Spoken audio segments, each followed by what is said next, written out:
Salut à tous, j'espère que vous allez bien. Alors oui, on est reparti pour un nouveau numéro d'une vie de mathématiques. Aujourd'hui, j'ai prévu de vous parler du début de ma première année de maîtrise, après toutes ces aventures, afin notamment de faire en sorte de pouvoir démarrer en première année de maîtrise à la suite de ma prépa. Suite à plusieurs choses que j'ai déjà racontées par rapport notamment au fait que je voulais passer les examens de licence et que je n'ai pas pu le faire et ce qui était un peu injuste d'ailleurs.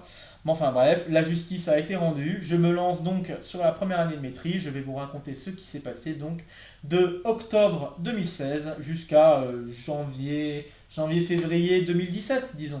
Allez, c'est parti.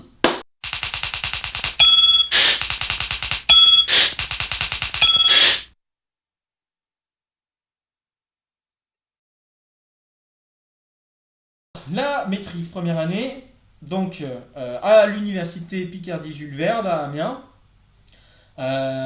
Comment elle a démarré? Donc bon, elle avait démarré déjà avec beaucoup de participation, hein, comme je vous l'avais raconté, j'avais tout fait pour mettre en valeur mon niveau et faire comprendre que j'avais vraiment ma place en maîtrise. Bon, bah, ça a marché en partie, il n'y a pas que ça bien sûr qui a marché, mais il y a beaucoup de choses qui ont marché, qui ont fait que j'ai pu faire cette première année de maîtrise à l'université. Alors comment elle s'est déroulée? Eh bien, plusieurs choses. Première chose, c'est que bah, je me suis lancé à suivre, pour ainsi dire, tous les cours. J'avais une curiosité sans limite, je pense, et bon, même encore maintenant, j'ai une curiosité assez grande. Mais là, à ce moment-là, j'étais prêt à toucher un peu à toutes les mathématiques. Dès qu'on me parlait de quelque chose, je me penchais vraiment beaucoup dessus. Donc voilà, je me suis lancé à suivre tous les cours. Alors certes, j'ai pas cherché à les valider tous. Bon, même si j'ai quand même été évalué sur un très grand nombre d'entre eux, j'ai cherché essentiellement à en apprendre. Et donc, bah, j'ai suivi des cours de proba, comme des cours d'analyse, de distribution et de choses comme ça, qui étaient d'ailleurs très intéressantes, hein. Je me suis lancé également à suivre des cours sur la théorie des groupes, des cours sur la théorie de Galois, des choses comme ça. Théorie de Galois qui reviendra plus tard, hein, c'est un sujet qui m'a pas mal intéressé, notamment pendant ma maîtrise, et j'en ai fait le sujet de mon mémoire. Je vous en parlerai pour la prochaine vidéo. Et donc ouais, je me suis penché sur beaucoup de mathématiques qui étaient proposées donc à l'université. Alors certes, il n'y a pas toutes les mathématiques parce que bah, le contenu des cours qui sont proposés en maîtrise dépend assez fortement de l'université dans laquelle on est. Bon, alors j'ai envie de dire que la première année de maîtrise, ça va encore, il y a une certaine généralité, même s'il y a quand même un axe plus ou moins poussé par rapport à d'autres. Mais il y a, on sent qu'il y a quand même une petite orientation qui se fait parce que les mathématiques dépendent de l'université en fait dans laquelle on va. Et ça va être encore plus fort pour la maîtrise deuxième année parce que la deuxième année, c'est vraiment chaque université propose une spécialité qui va les mener ensuite à faire un doctorat dans ce sens. Et donc en parlant de spécialité ou de se spécialiser, eh bien, notamment pour moi, ça a été quelque chose de très compliqué pour moi parce que comme je l'ai dit, j'ai cette petite tendance à aimer toucher un peu à toutes les mathématiques qui m'étaient proposées. Et bah, le fait d'avoir suivi tous les cours ne m'a pas permis de me spécialiser. Un peu au contraire. Ça m'a permis de me dire, mais il y a peut-être moyen de faire des mathématiques un peu partout. Ça me plaît, c'est vraiment une chouette chose. Mais ça m'a pas vraiment mis cette idée en tête qu'il fallait me spécialiser et bah, qu'il fallait faire un choix à un moment donné sur quel type de mathématiques je voulais me lancer. Est-ce que je préférais faire des maths fondamentales ou des maths appliquées? Est-ce que je préférais faire des choses plus en analyse qu'en algèbre? Est-ce que j'étais plus branché par la probabilité? Est-ce que j'étais plus branché par les distributions, les équations différentielles? Est-ce que j'étais plus branché sur les structures algébriques, la topologie et toutes ces choses-là? Vraiment, c'était compliqué. Je dois avouer que pour cette spécialisation, ça a été compliqué. Alors, c'est une question qui va rester pendant un moment, hein. Je ne donnerai pas la réponse tout de suite. Mais c'est une question qui se pose. Alors, certes, qui s'était pas trop posée au début de la première année de maîtrise, mais qui va se poser de plus en plus à la fin de la première année de maîtrise, pendant l'agrégation, jusqu'à même la fin de l'agrégation, et c'est à la fin de l'agrégation que je vais avoir ma réponse. mais c'est une question en effet qui a été assez compliquée pour moi de répondre, alors que pas mal d'autres étudiants ont pu avoir déjà leur réponse, et en fait cette réponse a été donnée par rapport aux cours qu'ils ont suivis, puisque certains d'entre eux n'ont pas suivi, donc la majorité d'entre eux n'ont pas suivi tous les cours, et donc en n'ayant pas suivi tous les cours, il y a des spécialités sur lesquelles ils ne vont pas se pencher, parce que évidemment ils n'ont pas suivi de cours là-dessus. Donc voilà, il y a des spécialisations qui se sont faites plus ou moins naturellement pour certains, et pour moi ça n'a pas été vraiment le cas. Ça a été plus compliqué, et j'y reviendrai, c'est une question qui reviendra. Mais je tenais à le dire, que voilà, pour moi la spécialisation ça n'a pas été quelque chose d'évident. D'autant plus que donc, pour revenir au contenu de cours qui était proposé pour cette première année de maîtrise à l'UPJV, il y a beaucoup de choses que j'avais déjà un peu vues avec Lionel Nicli, donc ce professeur qui m'avait pris sous son aile pendant la deuxième partie de ma classe préparatoire, la dernière année de classe préparatoire en 5-2000.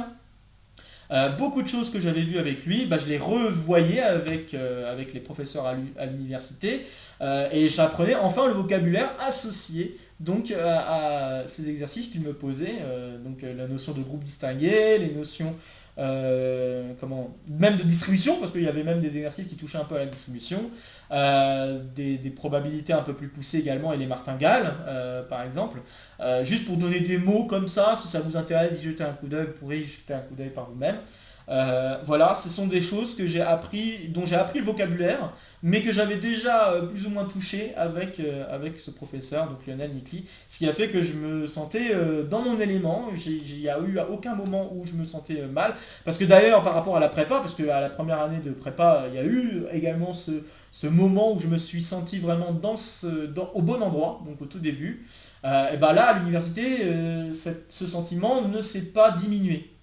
Parce que en prépa, j'ai eu un coup de blues à la vers la deuxième partie de la première année, j'en parle d'ailleurs. J'ai eu un coup de blues parce que il y a eu un moment, je me suis pas vraiment senti encore à ma place en fait. Il y a eu quelque chose qui faisait que non, c'était pas encore ça. On n'était pas encore vraiment au point à pouvoir faire des maths à fond, ou même la physique et tout ça. Je sais pas, il y a eu un moment où je me sentais pas à ma place. Et là, à l'université, en tout cas, rentré à la première année de maîtrise, à aucun moment je ne me suis pas senti à ma place. Vraiment à aucun moment. C'était toujours une euphorie de rentrer en classe, de suivre les cours. J'ai été vraiment pris par cette envie d'en apprendre plus et toujours plus. Et c'est ce qui a fait que ça a marché en fait, hein. Donc j'ai passé les partiels, les examens, j'ai majoré. Et ça ne sera pas que pour ces cours-là de première partie de première année de maîtrise, ça sera vrai pour toute la première année de maîtrise. J'ai majoré la maîtrise. Alors je vous rappelle qu'il y avait un enjeu par rapport au fait de passer en première année de maîtrise. Il y avait le fait que si je ne réussissais pas la maîtrise, je retombais en licence 3. Bon, je pense que j'ai convaincu tout le monde que j'avais ma place à la première année de maîtrise, après avoir majoré l'année de maîtrise, finalement. Mais enfin bon, j'y reviendrai, mais on va dire que ça a joué un certain rôle également sur la suite, puisque notamment pour le second concours de l'ENS, ça me permet de faire cette petite transition, pour le second concours de l'ENS qui m'intéressait de le repasser. Alors c'est vrai qu'il y a eu un petit moment de doute si j'allais tenter de le passer ou pas, puis finalement je me suis convaincu allez, on le refait une dernière fois, et puis si ça marche pas, tant pis, si ça marche, tant mieux, voilà, c'est tout. J'étais dans cette idée. C'est vrai que quand j'ai commencé à faire les choses pour le second concours de l'ENS, je commençais à me poser la question, vraiment, est-ce que ça vaut le coup de passer ce concours ou pas? Alors il n'y avait pas de choses à payer, encore une fois, c'était un concours libre comme ça l'était pour le premier concours à la classe préparatoire, mais je me posais la question, est-ce que ça valait vraiment le temps auquel le temps que j'allais attribuer pour préparer ce second concours? Est-ce que ça vaut vraiment le coup de le refaire? Donc je me suis posé des questions. On était en novembre, octobre, novembre plus novembre peut-être, 2016. Je me posais des questions là-dessus. Puis finalement je me suis convaincu que allez, on va le repasser, et puis si ça marche tant mieux, si ça marche pas, c'est pas grave. Je me sens dans mon élément, au pire je continuerai donc à l'université Picardie-Jules Verne, c'est pas grave, je me sens bien. Donc on va y faire. Voilà. Et donc pour le faire, alors je me permets maintenant de raconter un peu les étapes pour ce second concours. Pour le passer, on doit passer par 3 étapes importantes. La première, c'est une préadmissibilité. Alors ça n'existe pas pour la prépa, mais ça existe pour le second concours. Et la préadmissibilité, ça marche comment? On va déposer un dossier de candidature pour entrer à l'école normale supérieure. Donc ce dossier de candidature, c'est un peu comme si on voulait rentrer par dossier à l'école normale supérieure. C'est-à-dire que dans ce dossier, on doit mettre tous les résultats qu'on a obtenus après le bac et même pour le bac. On doit y mettre une lettre de motivation. On doit y mettre également ce qu'on compte potentiellement faire comme cursus à l'école normale supérieure. Là, sachant que pour le second concours, quand on y rentre pour 2 ans. On n'y rentre pas pour 4 ans, comme c'est le cas quand on rentre en prépa. Pour 2 ans, il y a plusieurs choses qui expliquent pourquoi on rentre pour 2 ans. Parce qu'on a déjà fait une bonne partie du cursus de l'université ou des choses équivalentes. Donc comme on a fait déjà une bonne partie de cursus, c'est pas la peine de le refaire à l'école normale supérieure. C'est en tout cas plus ou moins ce qui est sous-entendu. Et un autre truc, c'est que c'est une question de financement aussi qui est un peu plus restreinte pour. Alors quand je dis un peu plus restreinte, c'est en fait finalement à la fin on touche le même montant que les étudiants qui sont rentrés par le premier concours. Donc là je parle de l'argent que l'on pourrait gagner en rentrant à l'école normale supérieure au second concours. Donc là aussi au second concours on est payé si on rentre par ce second concours. Mais la paye est différente, mais la paye qui est normalement distribuée, alors cette paye d'ailleurs qui correspond plus ou moins à une bourse d'État, pour le dire, mais cette paye, en fait, sa distribution, elle est faite sur 4 ans pour les premières années, elle est faite sur 2 ans pour les deuxièmes années, mais en tout, on gagne la même chose. Au second concours, on a une meilleure paye que ceux qui sont rentrés par le premier concours, mais en tout, on gagne la même chose. D'accord? Donc, il y a une question de bourse d'État, j'y reviendrai, c'est important, mais voilà. Je ne sais pas pourquoi je suis rentré dans cette chose-là, mais je vais me permettre de revenir là où j'en étais. Donc, on a un dossier de préadmissibilité à remplir. Ce dossier de préadmissibilité, il va être étudié, donc on doit le déposer avant janvier, mi-janvier je crois, mi-janvier, puis une fois qu'on l'a déposé mi-janvier, il est étudié. À la fin de cette étude, on est sélectionné comme étant préadmissible pour passer donc les écrits. Donc là après ça ressemble un petit peu au concours, sauf que là les écrits c'est beaucoup plus spécialisé dans la matière qui nous intéresse. Donc là notamment j'ai passé la spécialité mathématiques, donc ce qui fait que j'avais 3 écrits. 2 écrits de mathématiques, une d'analyse, une d'algèbre, tous 2 de 5 heures, et un écrit de 3 heures de français. Alors je ne sais pas pourquoi il y avait cet écrit de français, mais enfin bon, j'y reviendrai également aussi. Et donc voilà, donc ça c'est les écrits. On les passe vers la fin mars, et fin mars, mi-mars. Et une fois qu'on les a passés, encore une fois, correction des copies, blablabla. Et puis arrivé en fin avril, début mai, vient l'admissibilité. Et à la suite de l'admissibilité, on a les oraux. Pour les oraux, on a essentiellement 2 oraux, mais qui peuvent devenir un peu plus que 2 oraux suivant les écoles qu'on cherche à atteindre, les écoles normales qu'on cherche à atteindre. À savoir que pas toutes, malheureusement, les écoles normales supérieures proposent un second concours. En fait, Ulm ne propose pas de second concours. Par contre, les 3 autres, oui, ils proposent un second concours. Et donc, en fait, on serait obligé de passer à un oral de plus, dépendant des écoles que l'on veut passer. Donc, on a une épreuve de maths à l'oral, donc qui ressemble beaucoup à l'épreuve orale qu'on ferait en prépa. Donc c'est-à-dire on a une demi-heure de préparation, une demi-heure de passage à l'oral au tableau par rapport à un exercice, donc on planche. Et puis un oral à faire qui est plus un oral d'entretien si je puis dire, mais il n'y a pas que de l'entretien parce qu'il ne faut pas le réduire quand même de l'entretien. Il y a une étude de documents à faire pendant une trentaine de minutes aussi. Une étude de document qui va relater un fait mathématique en général, ou peut-être un fait physique mathématique. Et à la fin de ces 30 minutes de préparation, on doit parler pendant au moins 10 minutes sur le document, expliquer ce que l'on a compris, ce qui est intéressant mathématiquement parlant dans ce document, les choses, si on peut le faire, les notions mathématiques qui sont liées à ce document, auxquelles vous avez pensé et qui peuvent être intéressants de développer. Et une fois ces 10 minutes passées, il reste 15 à 20 minutes d'entretien qui vont être vraiment de l'entretien type embauche, où on va vous demander d'abord de vous présenter à nouveau, puis à nouveau si ce n'est pas déjà fait, puis de parler de votre cursus, puis de dire ce qui vous intéresse dans l'école normale supérieure, qu'est-ce que vous comptez faire à l'école normale supérieure, etc. Et puis parler de 2-3 choses en annexe suivant les questions qui peuvent être posées. Voilà, et à la suite de ça, on est admis ou en liste d'attente, et après on rentre dans l'école, etc. Bon, je reviendrai, mais je voulais juste vous parler un peu de comment ça se passe pour ce second concours, parce que il est moins connu que le premier concours, et ça peut être bien d'avoir une idée de comment ça fonctionne. Donc j'ai préparé ce dossier de préadmissibilité, et ce qui était cool, donc, c'est que je majorais quand même la classe de maîtrise, donc j'avais de très bonnes notes pour pour les cours que j'ai suivis. Et ces très bonnes notes, j'ai pu les inclure dans le dossier. Certes, je ne pouvais pas les inclure comme sous la forme d'un bulletin, donc j'avais dû demander au professeur qui gérait la première année de maîtrise de m'écrire une lettre dans laquelle on répertoriait les résultats que j'avais obtenus pour la première session, et également que 2-3 trucs qui motivaient le fait que je pouvais rentrer à l'école normale supérieure. Donc il y a eu cette lettre, il y a eu les résultats, etc. Et donc j'ai déposé ce dossier en janvier 2017. Et puis voilà, j'ai été préadmissible. Donc j'y reviendrai sur la suite de ce second concours plus tard. Juste pour vous dire que le processus plutôt a été enclenché pour passer ce second concours, et que la première étape a été passée avec succès, j'ai envie de dire.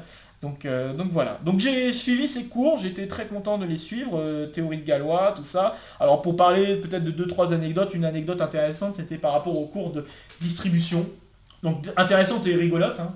C'est plus rigolote que intéressante, mais donc c'était sur le cours de distribution, notamment pour l'examen, je crois, ouais, c'était pour l'examen. Alors le professeur qui donnait ce cours, qui est d'ailleurs une personne superbe, très rigolote au passage aussi, il avait dit que en général c'est très difficile, voire impossible, de lui soutirer des points supplémentaires sur ses examens. Une fois qu'il y a les notes qui sont tombées, en général on ne pourra pas les changer. Et même si on vient discuter pour voir un peu à quoi ressemblait notre copie ou des choses comme ça, en général on n'obtient pas des points en plus, quoi. C'est parce que en général sa correction elle est très bonne, etc. C'est ce qu'il prétendait. Sauf que avec moi, j'ai pu lui soutirer des points, notamment un demi-point. Alors c'est peut-être pas grand chose, mais j'étais quand même fier de lui soutirer un demi-point. Alors il y avait un exercice, alors je ne sais plus exactement de quoi il en retournait, mais il y avait un exercice, donc toujours sur les distributions, et dans cet exercice, plus ou moins au début de cet exercice, il était question de montrer qu'un certain ensemble était infermé. Et pour montrer que cet ensemble était infermé, j'avais fait un argument, alors avec le recul je me rends compte que c'était un argument topologique algébrique, intéressant, qui n'était pas un argument usuel d'ailleurs, mais c'était un argument du genre je faisais une intersection sur une famille quelconque de fermés. Et donc en disant que l'ensemble qui m'intéressait était exactement cette intersection quelconque de fermés, eh bien je pouvais conclure que c'est infermé. Voilà ce que j'ai fait. Sauf que sur la correction, les points n'ont pas été comptés par rapport à ce que j'avais fait. Et quand il a relu ma copie, il a dit ah oui en effet, le raisonnement que tu as proposé est assez surprenant, c'est pas un raisonnement habituel. Et il m'a dit bon ok je te mets le demi-point. Et il était un peu blasé sur le fait qu'il avait dû donner une partie de points. Voilà, c'est pas impossible, hein. Donc même si les profs vous disent des fois que ces corrections elle est tellement bien faite que normalement il n'y a pas de problème, les points vous pouvez toujours chercher à essayer d'en avoir, vous n'en aurez pas d'autres. Même s'il le disait avec sur le ton de l'humour, voilà, ça m'a fait marrer de démontrer que non, on peut toujours se tirer des petits points, et donc que c'est très bien, et je vous invite à essayer de le faire. C'est très bien d'aller jeter un coup d'œil à vos copies. Une fois que ces copies d'examen tombent ou de partiels tombent, d'essayer d'aller voir un peu à quoi ça ressemble vos copies, vos corrections de copies, et puis essayer de voir en effet s'il n'y a pas un souci, ou on sait jamais. Faut pas non plus demander tout et n'importe quoi, mais je pense que si dans une question il y a vraiment quelque chose que vous n'avez pas compris sur la correction, et que ça vaut vraiment le coup de poser la question au professeur, posez-la. Et voilà, c'est toujours bien à faire. Moi je trouve que c'est toujours très bien de regarder ses copies une fois les épreuves faites. Et c'est même valable pour les concours. Alors pour les concours malheureusement j'ai pas pu voir mes copies, mais pour le baccalauréat par exemple c'est très bien d'aller voir ses copies. Moi c'est ce que j'avais fait. Pour le brevet également j'avais vu mes copies. Pour pas tous les concours. Il y a certains concours j'ai pu voir les copies, pour d'autres non. Mais donc notamment pour Centrale, je me souviens, pour Centrale en 5,5 j'avais vu mes copies. Mais ça a été compliqué, hein. C'est un truc très très compliqué à faire, hein, pour pouvoir avoir les copies quand même, hein. Mais parce que normalement il faut lancer un mail à l'administration, juste pour dire vite fait comment ça marche. Il faut lancer un mail à l'administration de Centrale, j'avais fait ça. J'avais envoyé un mail pour faire comprendre que je voulais voir ma copie. J'avais pas de réclamation particulière sur le moment, mais je voulais voir ma copie.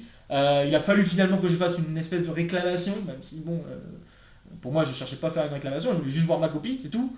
Une fois que j'avais fait comprendre que je voulais voir ma copie, etc., on a pu m'envoyer les scans de la copie. Et puis une fois que j'ai vu mes scans, j'avais rien à redire. Et c'est un long processus, hein, c'est pas un truc qui se fait tout de suite. Il faut vraiment s'y prendre en amont, quoi. Limite, dès que les sujets sont tombés, les résultats sont tombés, faut faire la demande. C'est compliqué, quoi. En général, c'est compliqué. Alors oui, quand on est admissible, peut-être qu'on peut pas y avoir accès tout de suite. Donc j'étais en train de réfléchir sur le fait que j'avais peut-être pas fait ma demande tout de suite pour l'admissibilité, mais j'avais dû le faire pour l'admis. Enfin, au moment où j'ai su que j'étais pas admis. J'ai dû faire la demande à ce moment-là, mais j'avais pas fait. Mais faut le faire assez vite parce que c'est vrai qu'en général les copies sont, j'ai envie de vous dire, presque perdues au bout d'un moment, parce que les gens quand ils se disent bon en général il y a peu d'élèves qui vont demander leur copie. Donc on les met de côté, puis basta. Après, une fois qu'on les a mis de côté, genre au bout d'un an, en fait souvent c'est ce qui se passe, au bout d'un an les copies sont brûlées. Et donc voilà, il n'y a aucun moyen de les retrouver. Et puis brûler ou supprimer, là il s'agit de scans, donc je pense qu'ils sont supprimés. Mais voilà quoi. Je sais que par exemple pour des copies d'examen, ça peut arriver qu'au bout d'un moment, on les garde pas indéfiniment, hein. Les profs ne les gardent pas indéfiniment. C'est pas d'ailleurs les copies on les reçoit plus en main propre, hein. Maintenant les copies c'est notamment à l'université, c'est les profs qui les gardent. Donc il y a un moment, en général au bout d'un an et demi, 2 ans. Je pense que c'est un an en général. Au bout d'un an, les copies sont brûlées. Donc il n'y aura plus moyen de les retrouver. C'est tout. Donc c'est pour ça qu'il faut faire la demande assez vite si vous voulez jeter un coup d'œil à vos copies, notamment vos copies de concours. Et peut-être attendre un résultat d'admission, parce que je crois que oui, je me souviens que pour Centrale, j'avais pas fait pour l'admissibilité, mais je l'ai fait au moment après avoir passé les oraux. Une fois que j'avais les résultats, j'ai demandé à avoir mes copies pour voir un peu à quoi ça ressemblait. Mais enfin bref, et je l'ai fait également pour l'université, j'ai regardé mes copies, j'ai gardé ce réflexe d'aller voir mes copies. Et puis voilà quoi. Ça m'a aidé un petit peu à soutirer des fois des petits points par-ci par-là, pas toujours, mais qui étaient justifiés, hein, pas des points, pas les soutirer comme ça en traître, hein, les soutirer vraiment de manière justifiée parce que la correction n'était pas si bien faite, ou alors il y a quelque chose que j'avais pas compris sur la correction et qui finalement ne devait pas être corrigé puisque c'était correct. Mais enfin bref, voilà. Et donc ça m'a amené à des très bonnes notes, du style vraiment il y a eu des 20, il y a eu des 20 qui sont tombés pour la probabilité par exemple. Il y a eu des 18, 19 qui sont tombés pour la topologie algébrique, pour la théorie de Galois.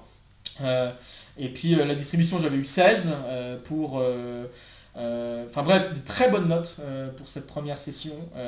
Il y avait 2-3 trucs à valider aussi, des cours un peu spéciaux à valider, comme des cours un peu d'informatique. Donc là, il m'a fallu apprendre à manipuler Scilab, qui est quelque chose qu'on manipule pourtant en prépa, pas en prépa MP, mais plutôt en prépa, ceux qui font de l'éco, là, les prépas ECS, ECE, eux ils utilisent Scilab.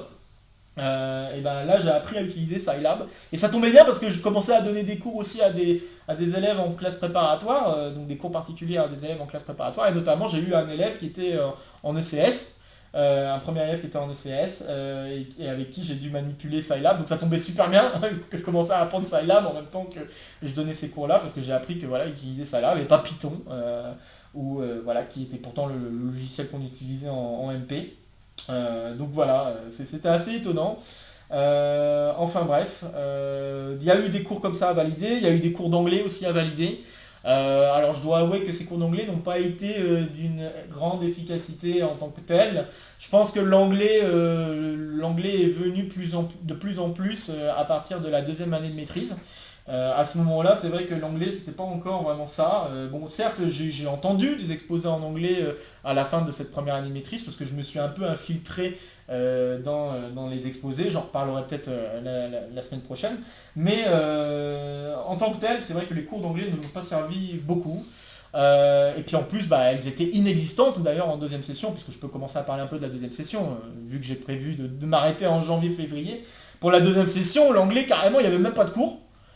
C'était juste, on devait préparer un ou deux exposés, peut-être deux, non je crois un exposé, en tout cas au moins un exposé, il fallait faire un exposé sur un sujet mathématique qui pouvait nous intéresser. Et il fallait faire cet exposé devant juste elle, de 20 minutes, d'anglais. Et puis voilà, c'est tout quoi. Donc c'était pas terrible, et il n'y avait pas de cours quoi. Il y a eu quoi, peut-être les 2 premières séances pour nous expliquer comment ça allait marcher. Et puis c'est tout quoi. Après on était en roue libre et puis juste les gens étaient mis dans un emploi du temps pour le passage à l'oral. Et puis voilà, c'est tout quoi. Donc Pour vous dire à quel point c'était minimal hein, le cours d'anglais, et c'est quand même dommage. Enfin, moi je trouve que c'était quand même dommage.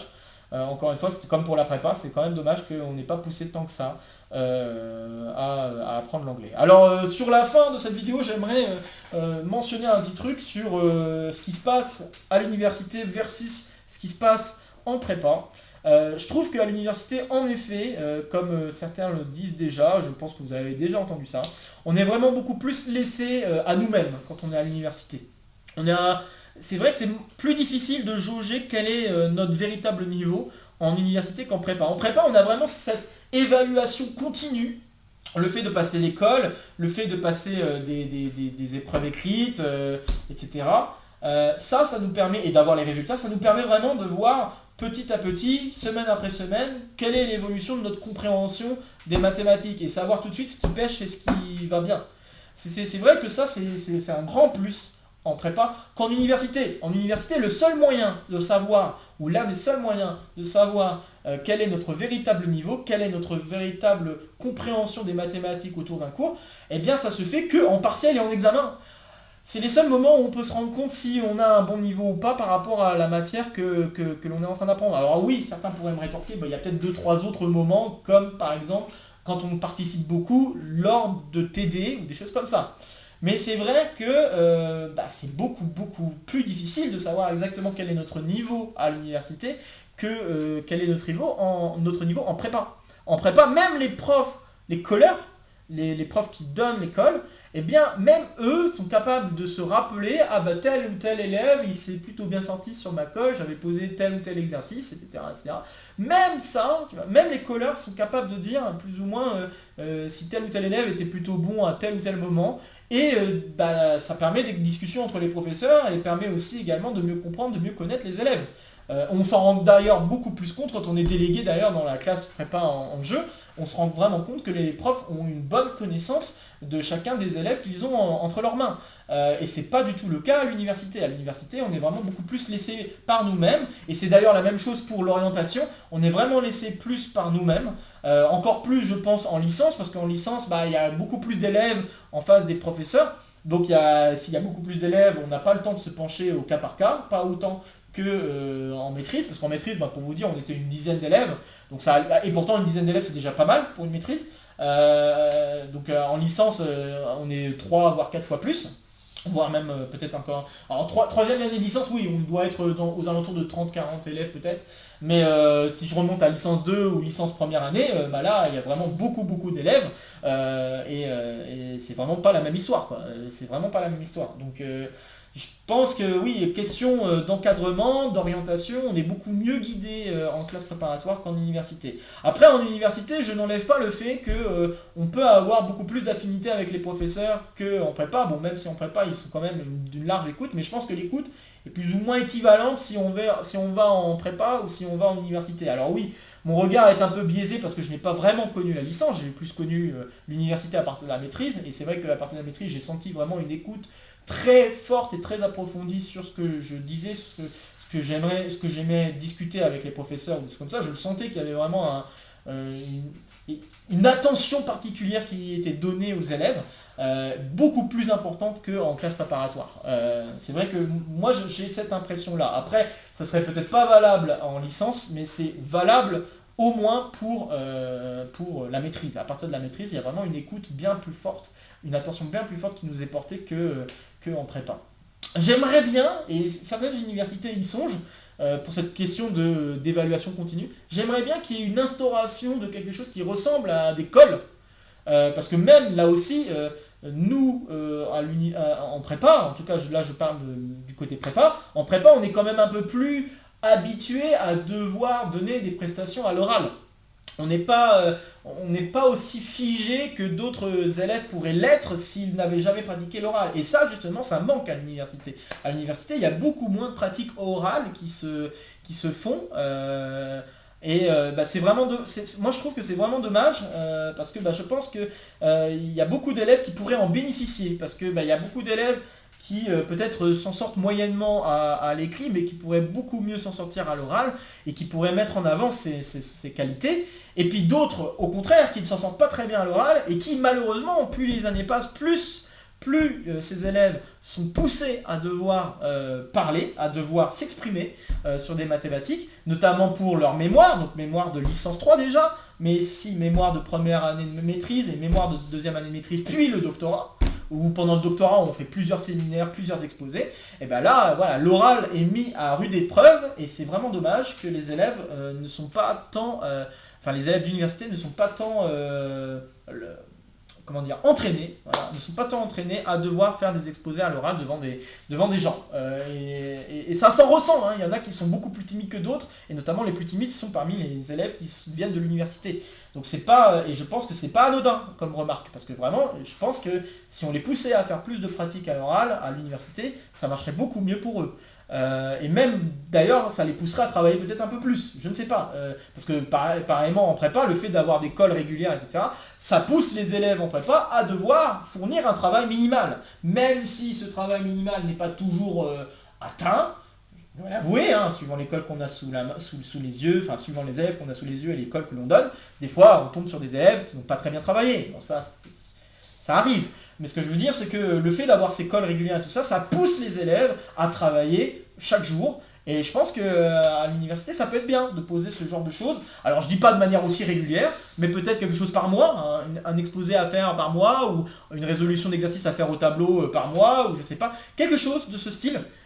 Et certes, bon, peut-être pas possible de le mettre, c'est peut-être pas possible de le mettre en place pour les premières et deuxième années de licence, mais peut-être à partir de la troisième année de licence, ça peut être très bien d'essayer d'instaurer ce genre de choses pour justement pousser les élèves à travailler davantage l'oral. D'ailleurs, cet oral, ce problème de l'oral, se répercute automatiquement à l'agrégation, parce que pour l'agrégation, il y a des oraux, et pareil, c'est des trucs à travailler énormément. Alors pour les gens qui ont fait des classes préparatoires, c'est un peu plus facile de s'exprimer à l'oral. Mais pour les gens qui n'ont pas fait classe préparatoire et qui viennent de l'université, les seules choses qu'ils ont fait à l'oral, c'est peut-être un exposé pour la maîtrise licence 3, un exposé pour la maîtrise première année, peut-être un ou deux exposés rapides en anglais, mais c'est tout. C'est très minimaliste hein, par rapport à ce qu'on fait en prépa. Donc je pense que ça pourrait être un bien d'instaurer plus de choses à l'oral, non seulement pour permettre aux élèves de connaître un peu plus leur niveau, mais également pour leur permettre de travailler l'oral, parce que ça a une certaine importance, notamment plus par rapport à leur avancée dans leurs études. Ça aussi, je pense que ça a une importance. Voilà. Et pareil pour l'orientation, je sais qu'il y a des trucs qui sont instaurés suivant les universités pour tenter d'expliquer comment on s'oriente à l'université. Notamment, j'avais pu participer, je crois, pendant la première année de maîtrise à un forum qui s'était fait à Paris. C'est mes souvenirs qui reviennent là. Oui, à Paris, je sais plus comment ça s'appelle, mais c'était un truc de maths, un forum de maths qui se faisait en décembre, et je crois ou janvier, et qui se fait une fois par an, qui est plutôt sympa d'ailleurs. Je ne sais plus, je ne saurais plus dire où ça se faisait exactement, mais dans lequel on voyait toutes les branches que l'on pouvait atteindre en faisant des mathématiques avec une maîtrise ou des choses comme ça. Et c'était vachement cool. Vous voyez vraiment toutes les branches, il y avait vraiment tout qui était représenté, de l'astrophysique, il y avait de l'astrophysique, j'en parle parce que c'était quelque chose qui me motivait avant la prépa et tout ça, et avant que je me décide vraiment à vouloir faire des maths ma vie, c'était pas encore ça avant. Mais il y avait ça, il y avait des choses plus tournées sur de la mécanique ou de l'ingénierie, il y avait des choses qui étaient plus tournées sur la recherche, et donc le CNRS, des choses comme ça. Vraiment, pas mal de branches étaient représentées, je trouvais ça vachement cool d'avoir la possibilité de participer à ce genre de rencontres, et je pense que ça peut être bien pour les étudiants, enfin pour l'université, d'essayer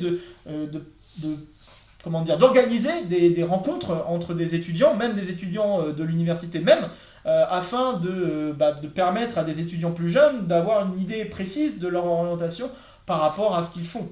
Ça aussi, ça manque un petit peu, parce qu'en prépa, c'est quand même beaucoup poussé à ça, étant donné qu'on a des choix d'école à faire assez rapidement, à se dire quelles sont les épreuves, quels sont les concours que l'on cherche à atteindre, etc., etc. On est davantage poussé sur cette idée de devoir s'orienter. Et je pense que si on avait un petit peu plus de ça à l'université, ça aussi, ça pourrait être un bon plus. Voilà, donc bon, moi je pense que prépa université, le versus l'un l'autre, il y a un certain avantage par rapport à pour la prépa par rapport à l'université, je trouve, par rapport à l'encadrement, par rapport à tout ça, mais il faut quand même reconnaître que pour l'université, c'est le le fait d'être laissé vraiment à soi-même, c'est quelque chose, il faut s'y habituer aussi parce que plus on avance dans notre cursus, moins on sera encadré, plus il faudra avoir d'initiative. Et je pense que ce côté de l'université, finalement, quand même, le fait de nous laisser un petit peu plus nous seuls, tout seuls devant ces papiers, devant les examens, devant le cursus, quoi. Le fait d'être laissé comme ça, un peu libre d'une certaine manière, mais c'est pas forcément le bon mot, hein. Je pense que le bon mot, ça serait plutôt vraiment laisser tout seul à soi-même, on va dire. Je sais pas comment tourner la phrase correctement. Eh bien, je pense que ça a un plus, parce que c'est quelque chose qui va arriver, hein, par rapport à notre cursus, et donc le fait de s'habituer déjà à devoir faire les choses soi-même, à s'initier à faire l'administratif, à faire nous-mêmes les démarches pour savoir, pour avoir des informations concernant les orientations, des informations concernant l'université, des choses comme ça, ou même en dehors de l'université, enfin bref. Je trouve que ça serait bien. C'est bien d'une certaine manière d'avoir ça, mais je pense que ça serait bien si c'était un tout petit peu guidé, un peu plus guidé, en donnant un peu plus d'informations, en disant peut-être un peu plus ce qui peut se faire déjà dans la région, peut-être des rencontres qui peuvent se faire dans la région, des forums, des trucs comme ça. Et voilà, je pense que c'est ça qui manque un petit peu, qui est à la fois un plus, mais qui est aussi un manque à l'université. Et bon voilà, bon, je mets un petit plus pour la prépa, mais ça vient peut-être du fait que je viens de prépa. Mais je pense qu'il y a vraiment des choses qu'on pourrait améliorer à l'université qui feraient que l'université serait bien meilleure que la prépa en termes de travail et de tout ça. Mais voilà, bon, bref, c'était mon avis là-dessus, je voulais en donner quelques brides. Et puis voilà, je pense que je vais m'arrêter là-dessus, hein. Donc on va dire que niveau cursus, on arrive à janvier, février comme j'avais prévu 2017, je vous ai raconté un petit peu tout ce qui s'était passé pour ce début de première année de maîtrise. Reste à vous parler de la suite de ce second concours de l'ENS auquel j'ai été préadmissible et donc pour lequel je vais passer à nouveau des écrits et puis vous raconter la fin de ce cursus de maîtrise qui s'est passé vraiment comme sur des roulettes, j'ai envie de vous dire, comme un roller. Donc voilà, je vais m'arrêter là-dessus. Donc comme d'habitude, n'hésitez pas à laisser en commentaire des questions, des remarques, des retours concernant cette vidéo. N'hésitez pas à partager la vidéo si vous connaissez d'autres gens qui pourraient être intéressés par ce cursus et par ces idées-là que j'essaye d'échanger ici avec vous. N'hésitez pas également à vous abonner, ça aussi c'est toujours cool de voir de plus en plus de gens qui sont intéressés par la chaîne et de le voir vraiment, véritablement autre que par des vues. Vraiment le voir des gens qui veulent se lancer à apprendre plus de choses, non seulement sur les maths, mais aussi sur mon cursus. Ça, c'est très bien. Je pense que c'est très bien et j'espère que ça vous aide. Et puis voilà, sur ce, je vous retrouve très vite pour de prochaines aventures mathématiques. Portez-vous bien et à très bientôt. Salut à tous!